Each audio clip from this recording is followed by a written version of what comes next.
ኢትዮጵያ የዲጂታል ትራንስፎርሜሽን ጉዞ ጉልህ አስተዋጽኦ እንደሚያበረክት ታምኖ ገቢራዊ የተደረገው ፋይዳ የዲጂታል መታወቂያ አገልግሎት ተደራሽነቱ እየሰፋ ይገኛል።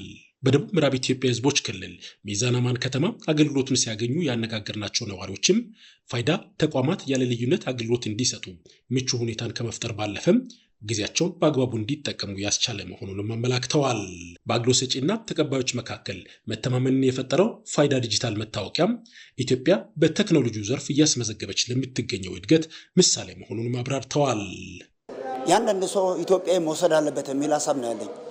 ትንሹ ትልቁም ፋይዳን መውሰድ አለበት። ፋይዳ ለሀገር ጠቃሚ ነው፣ ዲጂታል ነው፣ ቴክኖሎጂ ነው። ቀጣይ መሄድ ያለብን በቴክኖሎጂ ጋር ስለሆነ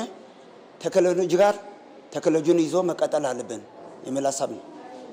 የፋይዳ አገልግሎት ያልተገደበ መሆን ዜጎች መብቶቻቸውን በተገቢው እንዲጠቀሙ እድል ፈጥሯል ያሉት አስተያየት ሰጪዎቹም ለሀገሪቱ ሁሉን አቀፍ እድገትና የዘመናዊነት ጉዞ የላቀ አስተዋጽኦ ያበረክታልን ብለዋል። አሁን ቴሌ ላይ ዲጂታል የተጠየቀ በሲም ካርድ ዲጂታሉን ማስተሳሰሩ በራሱ ትልቅ ጠቀሜታ ትልቅ ፋይዳ ያለው እንደሆነ ተረድቻለሁ።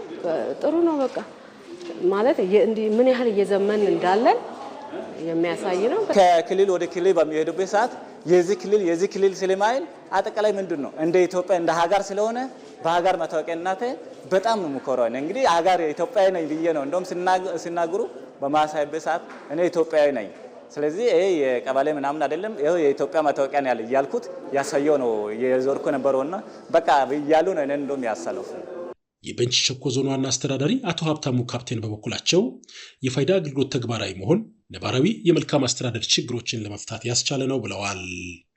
ዘመኑ የዲጂታል ዘመን አሁን ያለውን ዘመን ቶሎ ኮፕ ካላደረግን እና ዲጂታሉን ጆይን ካላደረግን ኢኮኖሚያችን ላይ፣ ማህበራዊ ላይ፣ ፖለቲካ ላይ የራሱ የሆነ ተጽዕኖ ይፈጥራል።